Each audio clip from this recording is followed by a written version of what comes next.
Hey guys, tonight we slipped through the marble shadows of ancient Rome, a place where perfume mixed with poison and silk curtains concealed more schemes than any Senate hall. You're walking through the gardens of Empress Messalina, wife of Emperor Claudius, and every petal here has witnessed a scandal. The air smells of myrrh and deceit. You can almost hear the laughter. Sharp, tipsy, too loud for midnight. You probably won't survive this one. But don't worry, it's all history now. So, before you get comfortable, take a moment to like the video and subscribe, but only if you genuinely enjoy what I do here. Tell me your location and the time on your clock right now. I love seeing how far this little midnight club reaches across the world. Now dim the lights, maybe turn on a fan for that soft background hum, and let's ease into tonight's journey together. You follow Messalina down a moonlit path lined with statues of gods, most of whom would probably blush if they knew what was about to happen. The emperor's young wife is said to be beautiful, clever, and catastrophically bored. Claudius, her husband, spends long hours studying history and stuttering through state decrees. She, on the other hand, spends her nights turning history into gossip. They say she once challenged Rome's most infamous courtesan to a contest to see who could entertain the most men in a single night. The courtesan quit before dawn. Messalina didn't. Whether that story is true or just another bit of senatorial slander, it captures the tone of her reputation. Lust wrapped in silk, danger behind coal-lined eyes. You walk past marble fountains, their rippling water catching the torchlight. Somewhere nearby, a slave tunes a lyre. Another pours Falernian wine, thick and dark as spilled ink. This is where the empress holds her private banquets, lavish feasts that often end in whispered proposals, ruined reputations, and occasionally a death sentence by morning. Historians still argue whether Messalina's sins were real or just Roman propaganda. The record we have, mostly written by men who feared ambitious women, turns her into a caricature of desire. But the danger of that caricature is that you start to forget she had power. Real political power. She could ruin senators with a word. She could command marriages to be annulled, estates confiscated, lives destroyed, all with that lazy wave of her jeweled hand. One night, she took things too far. You can picture it. The emperor away on official duty, the palace humming with opportunity. Messalina stages a wedding, not for her friends, for herself. Her chosen groom is Gaius Silius, a man so handsome that even poets had trouble describing him without blushing. The two wed in public, under the eyes of Rome's elite. Wine flows, musicians play, and no one dares stop them. When Claudius hears the news, he's not enraged at first, just confused. He thinks maybe it's some ritual, a symbolic thing. Then his advisors whisper, "No, my lord, she married him for real." Panic ripples through the imperial household. Messalina's allies scatter like startled birds. Silius begs her to act, to seize the throne before Claudius returns. But she hesitates, still believing her charms will save her. They always had before.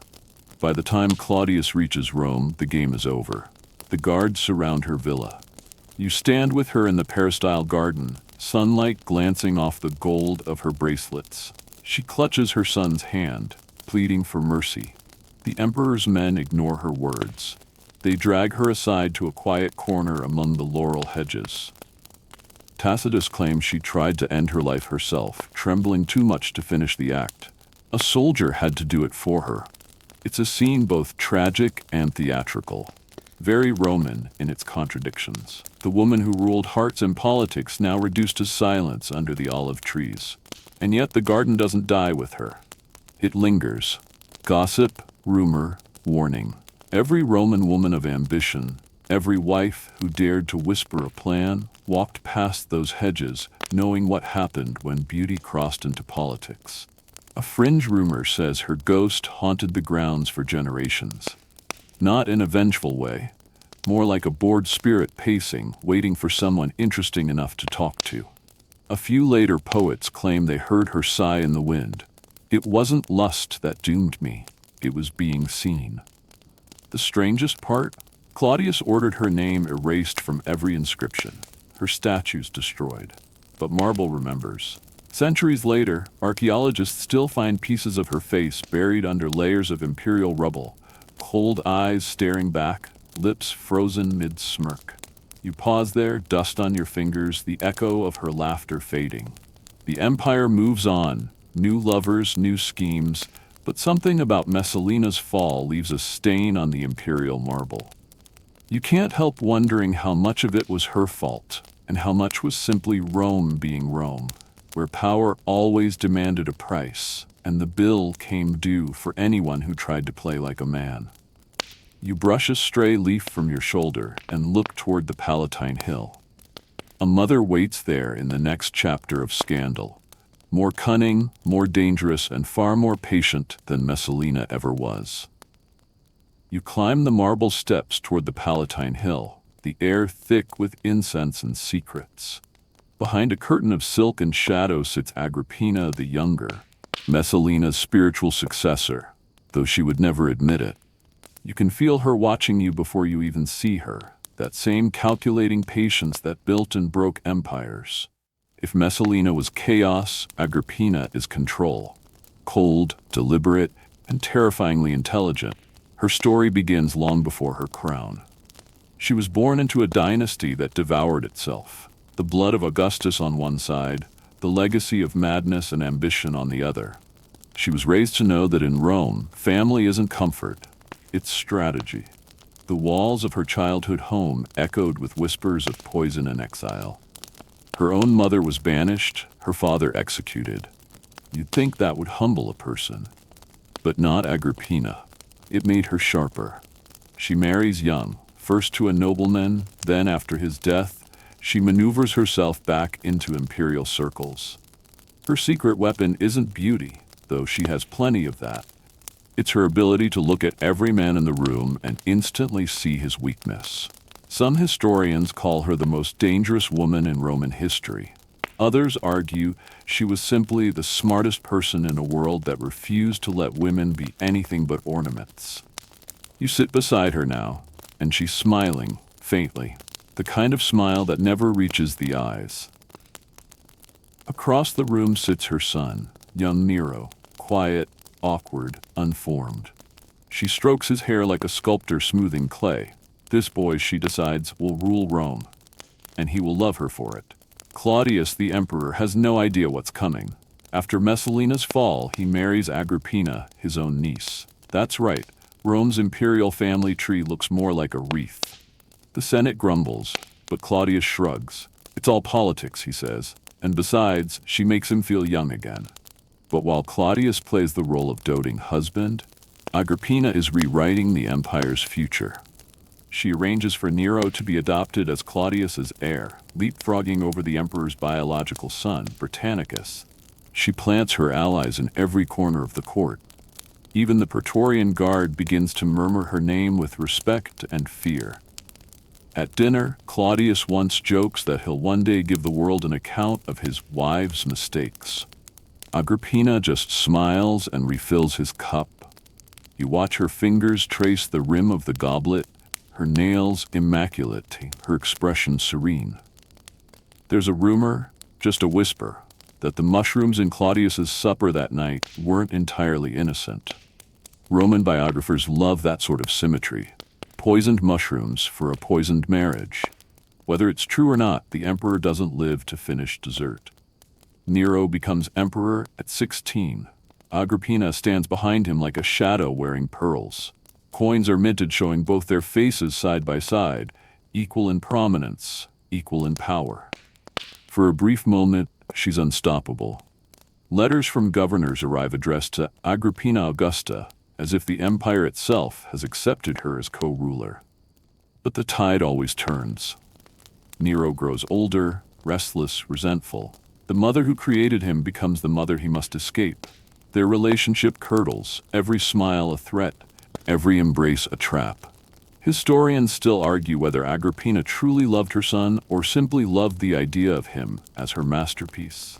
One ancient source suggests something darker, that Nero's growing disgust was born from rumors of incest, stories likely exaggerated but too delicious for gossip to ignore. Roman moralists adored that kind of irony, a mother's love becoming her undoing. The final act unfolds like a twisted play. Nero decides she must die. His first attempt, having her ship accidentally sink at sea, fails spectacularly. You can almost see her, drenched and furious, swimming to shore in the moonlight, dragging herself out of the water like some vengeful goddess. She dries her hair, stares toward the palace, and says, "He sent me that way once, he won't get another chance."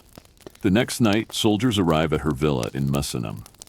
You follow them through the torchlight as they find her waiting calmly. She bares her chest, daring them, "Strike here if you must. Strike the womb that bore your emperor." The sword falls, the empire exhales, and yet, even in death, Agrippina refuses to vanish. Later writers can't stop resurrecting her. Some call her a villain, others a martyr. A fringe account claims that Nero's nightmares were filled with her voice whispering from the shadows. Mother knows best. It's hard not to imagine her ghost standing beside you now, smirking at how her legend outlasted the men who tried to erase her. She would have loved that. The immortality of scandal.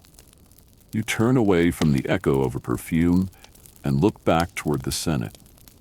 Rome's men are still trembling from the chaos she left behind, wondering how many more wicked women they'll have to survive before the empire falls apart. The answer, of course, is several.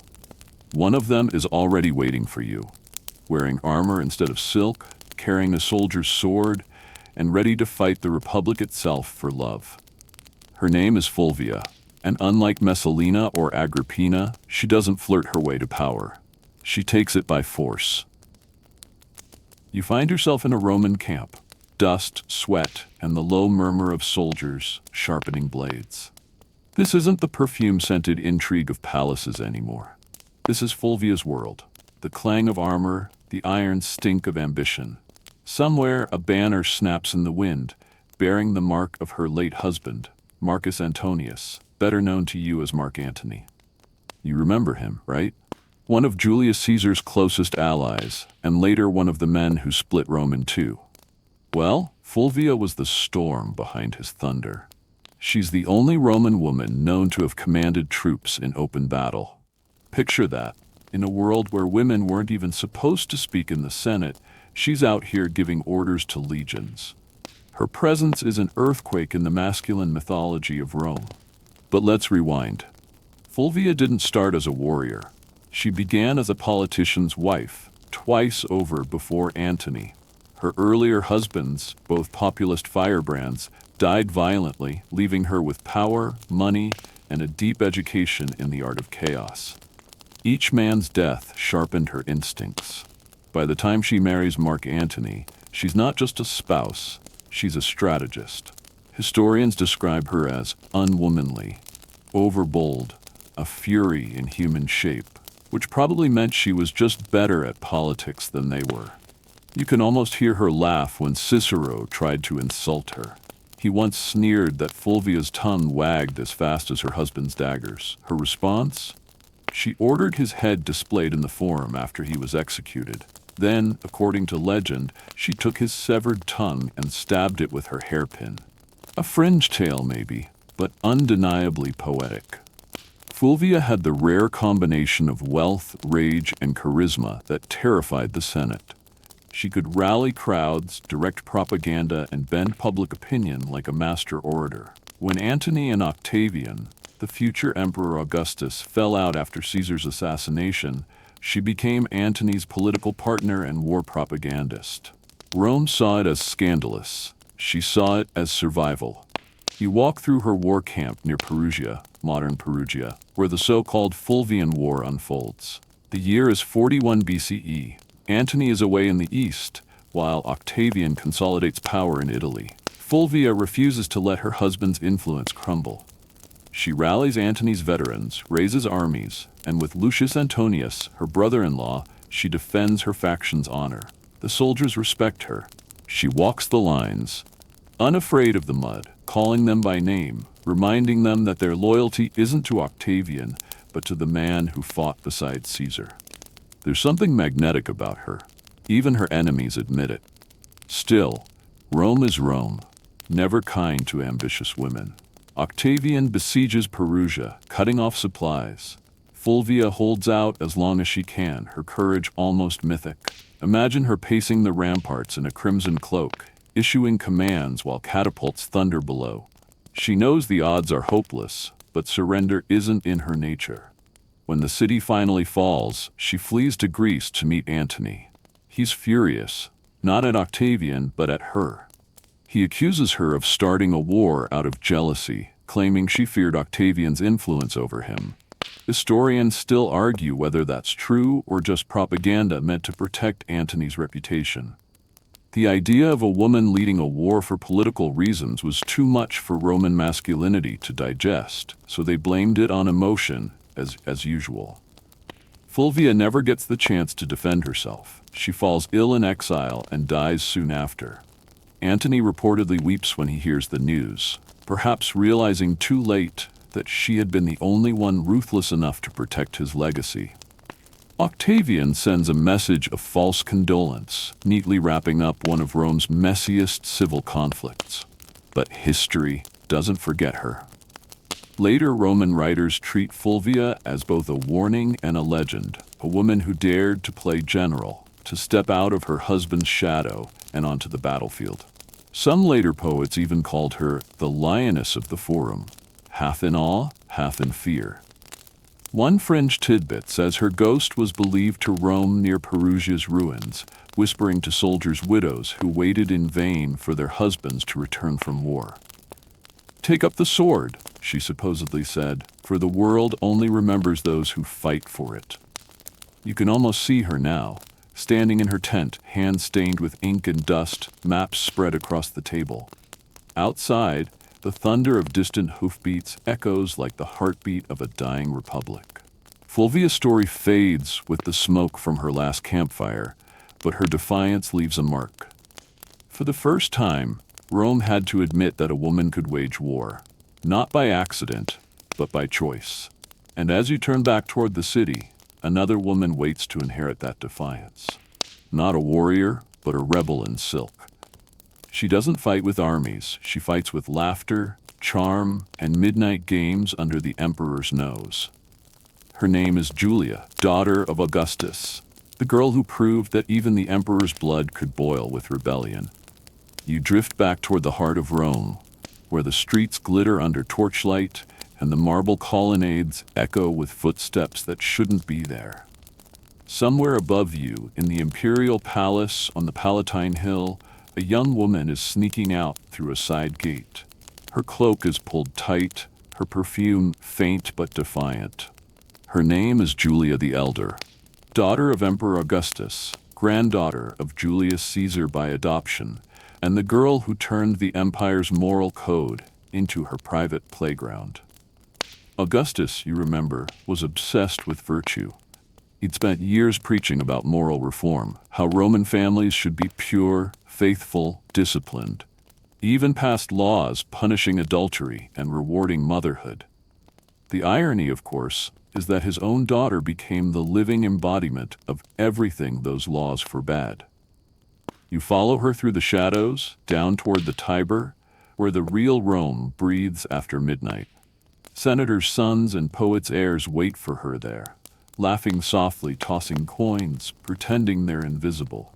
Julia knows all their names and their fathers.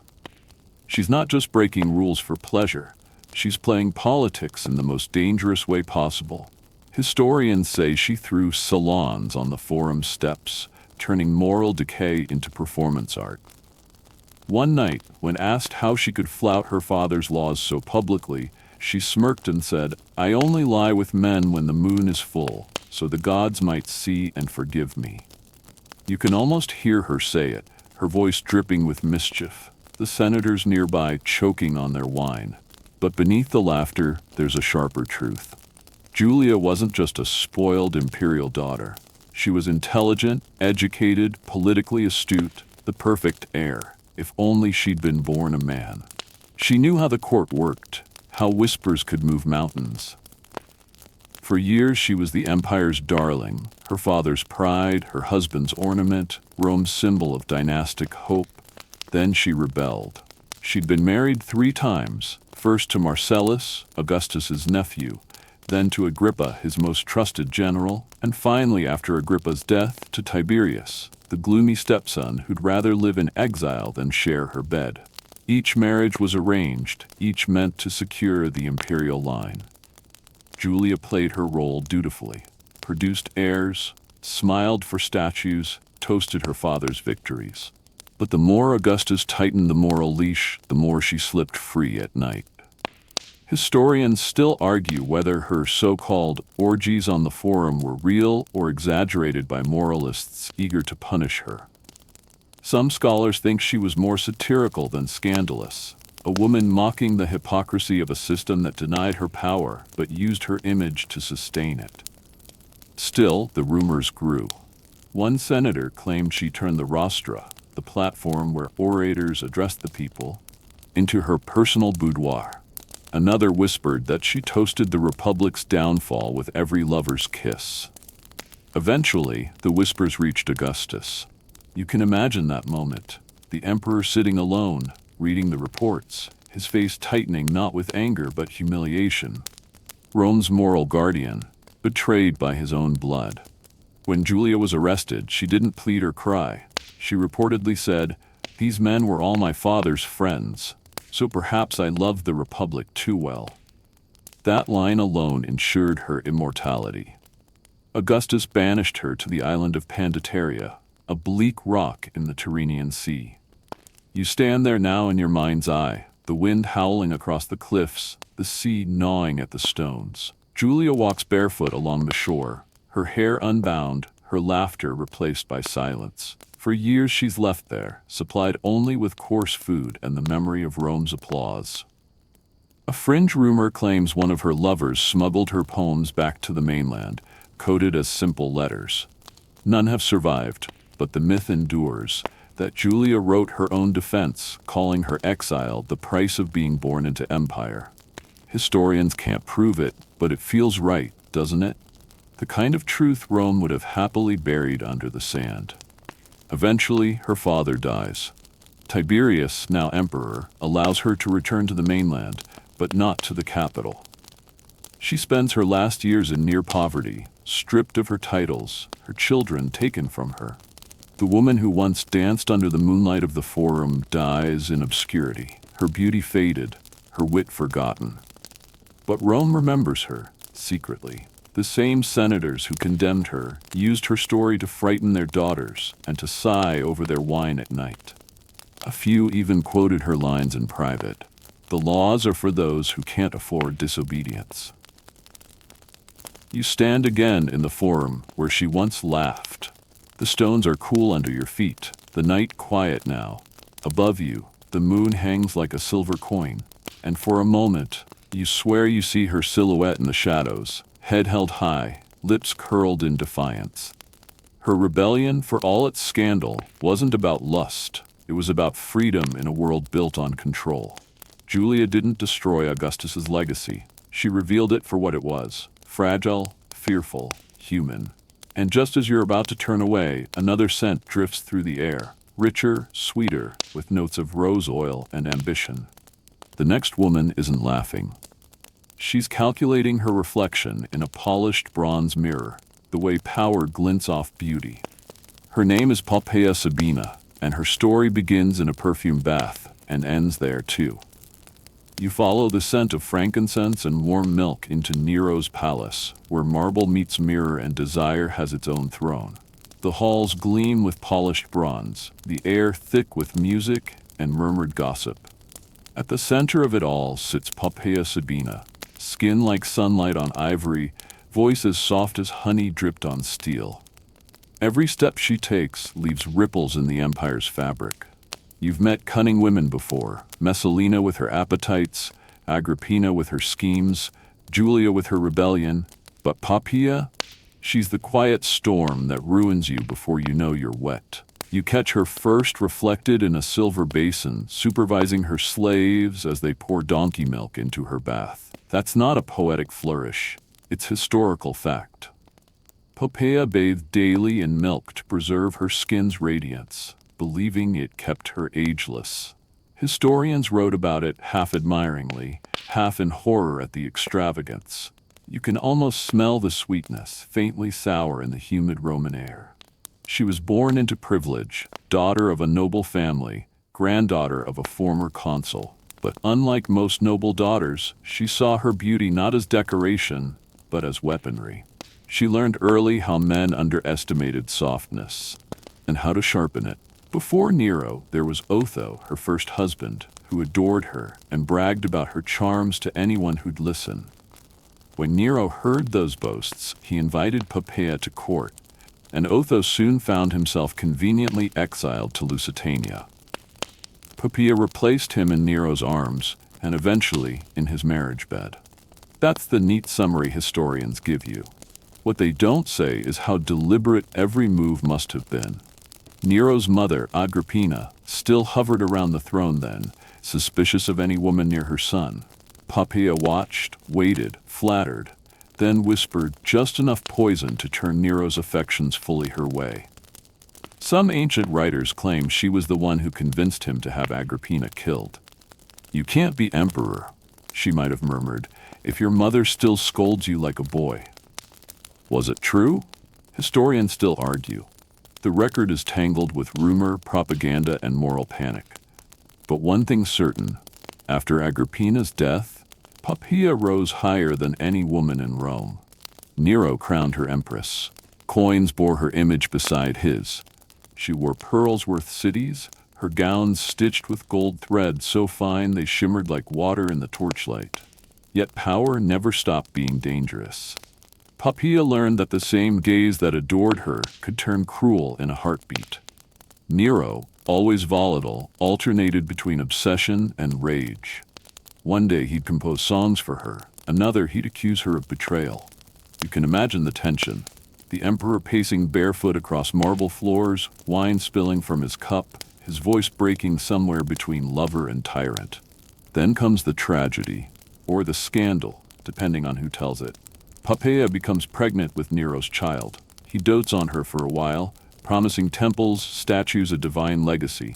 But one night, she criticizes him, maybe about his singing, maybe about politics. No one's sure. In a fit of fury, he strikes her. One blow. Some say it was a kick. She collapses, and just like that, the woman who manipulated Rome's most dangerous man dies in a single heartbeat. Nero reportedly wept over her body for days, refusing to burn her remains until they had been embalmed in rare spices. He even built her a tomb of alabaster and gold. But the gesture feels hollow.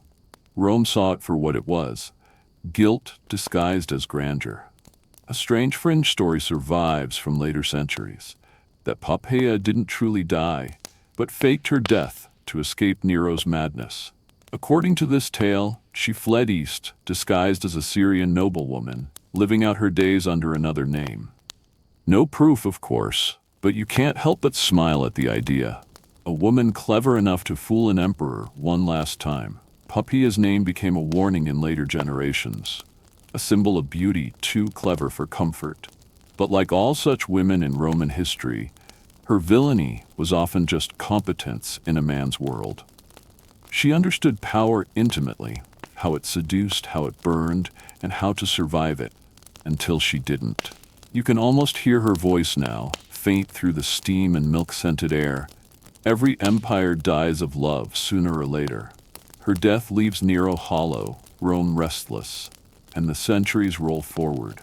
More empresses, rebels, saints, and queens rising from the ashes of marble and blood. Some redeem their names, others double down on the darkness history assigns them.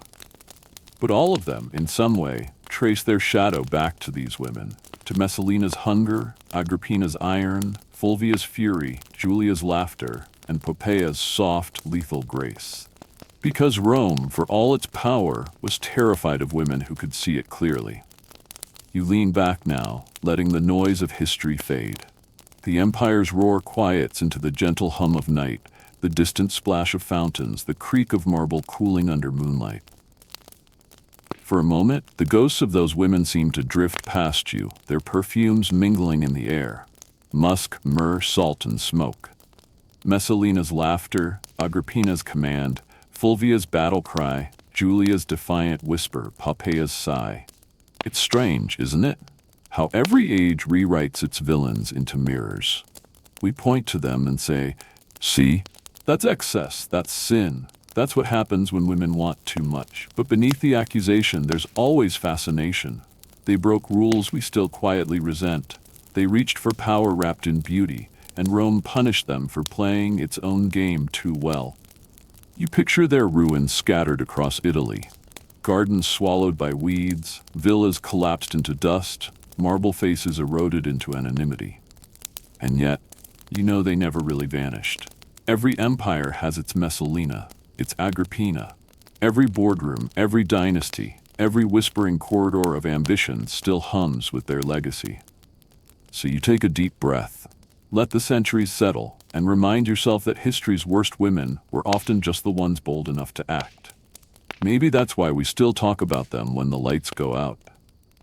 Now, as the night grows quiet and the hum of your fan blends with the echo of old Rome, let it all drift away. The politics, the poison, the passion.